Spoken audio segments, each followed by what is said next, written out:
पाकिस्तान तो जलेगा जलेगा, पाकिस्तान के अब्बू मिस्टर ट्रम्प वो और अपने चक्कर में फंस गए हैं। हाँ। उनको उनको पुतिन ने उल्लू बना दिया है, सुना। और पुतिन को समझाया किसने? मोदी जी ने, कि ये गधा है, इसको उल्लू बना लो, सही मौका है। मैं आपको सही और वो बताया, अपने नोबेल पीस प्राइज के चक्कर में इतना पगलाया हुआ है कि हमारे मोदी जी तो कहते हैं इंडिया फर्स्ट, और वो कहता नहीं, me first, my family first, my Nobel peace prize first.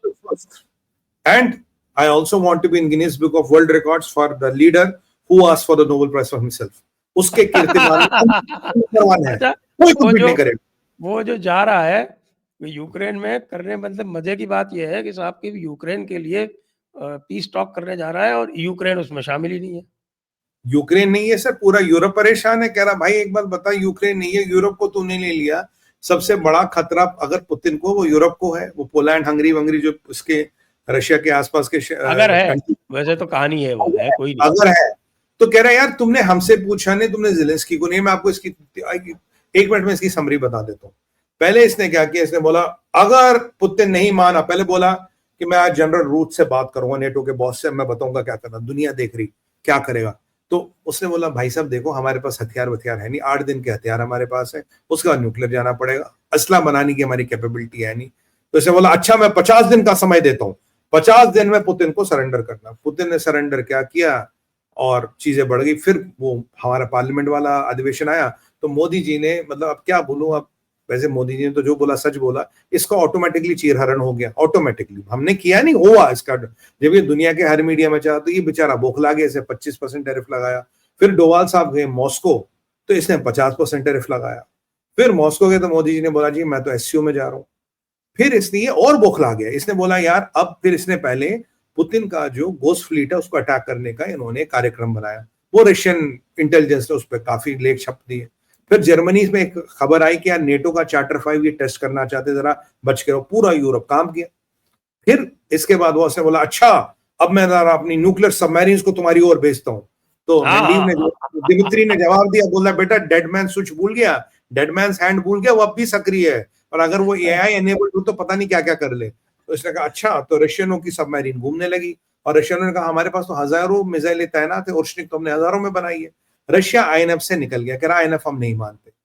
फिर इसने स्टीव विटकॉफ को भेजा, इसका मित्र, रियल एस्टेट, वैसे तो बिल्डर है बेचारा, उसको भेजा। पुतिन के साथ 3 घंटा मीटिंग करके आया।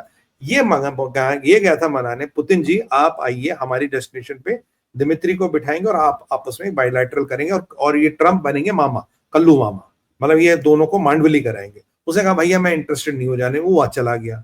उसके अगले दिन अजीत डोवाल साहब आते, अजीत डोवाल साहब कहते हैं भाई पुतिन साहब आ रहे हैं भारत और बड़े बड़े हम इनके साथ एमओयू वगैरह साइन कर रहे हैं। तो अब इसका सैंक्शंस का थ्रेट नहीं चला, टेरिफ का थ्रेट नहीं चला, न्यूक्लियर नहीं चला, आर्थिक नहीं चला। विटकॉफ जब फेल हो गया तो तब उसने कहा अब मैं पुतिन से जाके मिलूंगा, खुद मिलूंगा पुतिन से, क्योंकि तब तक ये पुतिन से मिलने की बात नहीं कर रहा था। अच्छा जब इसने पुतिन से मिलने की बात करी, शी जिनपिंग ने पुतिन को फोन किया और बताया कि कुछ कुछ बताया, तो लिवरेज दी या उसको लाइबिलिटी दी। यहां से ब्राजील के लूला साहब का फोन आता मोदी जी को, वो कह रहा मैं ट्रंप से बात नहीं करूंगा, मोदी से बात करूंगा। यहां से ब्रिक्स की कंट्रियां सक्रिय हो गई। यहां से खबर दो आई, 2 इंपॉर्टेंट खबर आई। पहली खबर आई कि America is at the doors of recession. जो आंकड़े आए हैं बीएलएस के 3 महीने के क्वार्टरली नंबर्स, उसके बाद you are knocking at recession, that is almost sure. फिर इसने अपनी बात को काटा, उसी दिन इसने बोला कि खबरदार अगर मेरे टेरिफ्स को उल्टा कर दिया तो भैया अमेरिका में 1930 वाला ग्रेट डिप्रेशन आएगा। अब वो कौन सा होवेल एक्ट था, वो मैं उसका नाम बोल रहा हूँ, वो 1930 में लाए थे ये। उन्होंने क्या किया था सर, तब भी इन्होंने इंपोर्ट ड्यूटियां चीजों की ऐसे बढ़ाई थी, और हुआ क्या, दुनिया ने इनका बहिष्कार कर दिया।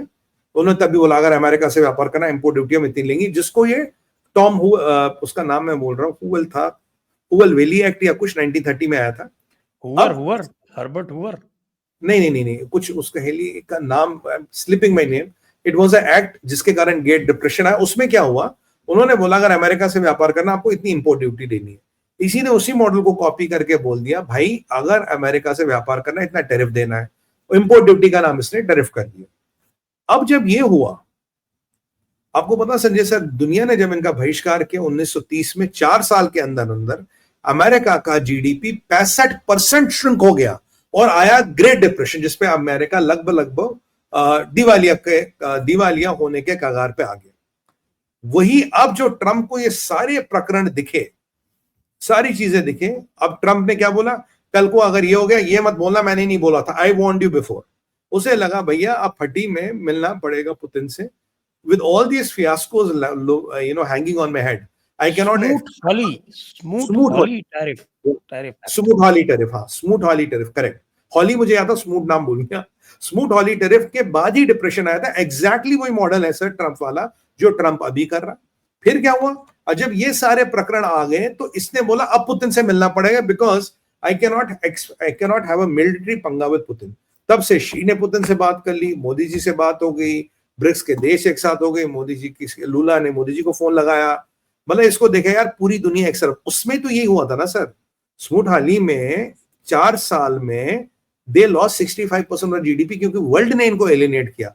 जब ट्रंप को एग्जैक्टली वही रेप्लिका होता नजर आ, कह रहा मैं जाकर पुतिन से मिलूंगा, अब मैं सीज फायर करूंगा। ज़ेलेंस्की कह रहा भाई मुझे नहीं पता, यूरोप कह रहा मुझे नहीं पता, नेटो को इसने बाईपास कर दिया, he didn't ask नेटो के क्या करना चाहिए, और नेटो को बाईपास कर लिया। और अब सुनने में ये भी आया है, पूरी संभावना है, जो शी का फोन गया पुतिन को, हो सकता है कि उसने बोला कि आप जब इनसे बात करो तो एक आध काम और कर लो। कह रहा क्या बोला, वन चाइना पॉलिसी 100% ओके है, and we recognise Taiwan as a integral part of China. नहीं तो भैया यहाँ एक और युद्ध होगा, फिर रोएगा टैको ट्रंप। तो अब आप का मतलब हम सर हैरान नहीं हो सकते अगर ये चीज भी सामने आई कि ताइवान का भी एक पेज पुतिन ने डाल दिया, भैया वो चाइना वाला कह रहा है कि ये करना पड़ेगा, नहीं तो दिक्कत हो जाएगी, नहीं तो अगला युद्ध वहां शुरू होगा, तुम लड़ नहीं पाओगे। और यहाँ आपको एक और डेवलपमेंट बता दूं, यहाँ 2-3 महीने पहले हमारा किम है ना, किम, इसने सर एक 13 मीटर हल्क वाली सबमरीन बना डाली। जब ये सबमरीन की लॉन्च की इसने फोटोएं निकाली, दुनिया भर परेशान, यार ये सबमरीन कहाँ से बना ली इन्होंने, न्यूक्लियर, इनके पास तो वो न्यूक्लियर सबमरीन कहाँ से, इनके पास वो डीजल वाली सबमरीन थी। तो पता लगा जब इसका दिन हुआ कि इस नॉर्थ कोरिया के पास कोई कैपेबिलिटी नहीं है, डिजाइन रशियन है, पर सारा माल मसाला चाइना से आया।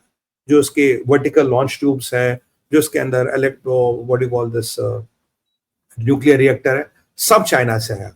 अब आप पूछोगे चाइना को किम को सबमरीन देने का फायदा क्या? किम की बड़ी हसरत है कि मैं न्यूक्लियर ट्रायड बन जाऊं, किसी भी तरह से I should be a nuclear triad, तो उसकी वो हसरत पूरी हो गई। बट अब आप सोचिए कल को अगर ये अमेरिकन ताइवान में थोड़े अग्रसर हो गए, मान लीजिए वो किम की सबमरीन, क्या करेंगे ताइवान में बगैर क्वाड के? कुछ नहीं कर पाए। मान लीजिए वो किम की सबमरीन निकल, इंडिया ही अलग हो गया इनसे, इंडिया को ही अलग कर लिया इन्होंने ना, बाकी बचा क्या इनके पास? कुछ नहीं। अब मैं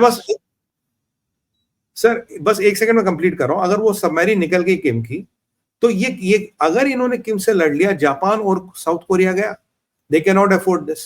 तो चाइना ने जो एक हुक्म का इक्का यूज किया इसके अगेंस्ट, और इसको बिना बताए बिना पता करे, तो इसके पास लिवरेज है नहीं, इंडिया इसके साथ है नहीं। अब ऑस्ट्रेलिया और जापान मिलकर कुछ नहीं कर सकता, वो चाइना से डरते हैं, और बेचारा जापान को तो वो नॉर्थ कोरिया वाला ही तंग कर देगा। तो अगर आप इसकी विवरचना देखें, I think is failing on all the fronts now.